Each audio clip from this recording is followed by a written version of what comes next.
Hello guys, প্রথমে আমি একটা বলে এক বাটি কাঁচা সিমই দেব, কুচি রাখা টমেটো পেঁয়াজ দেব, দুটো ডিম দেব,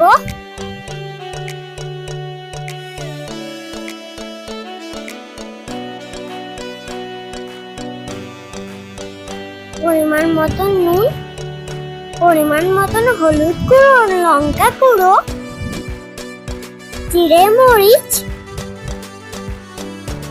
এক চামচ ঘি দিয়ে ভালোভাবে মিক্স করে নেব।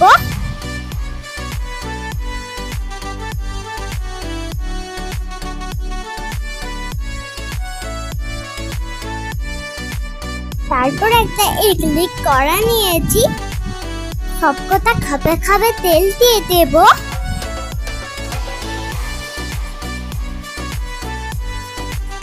তারপর করে রাখা সিমাই দিয়ে দেব। এক পিঠটা হয়ে গেলে অপর পিঠটা পাল্টে দিতে হবে। বন্ধুরা, তোমরা আমাদের ভিডিওটাকে লাইক, কমেন্ট, শেয়ার, সাবস্ক্রাইব করে দিও।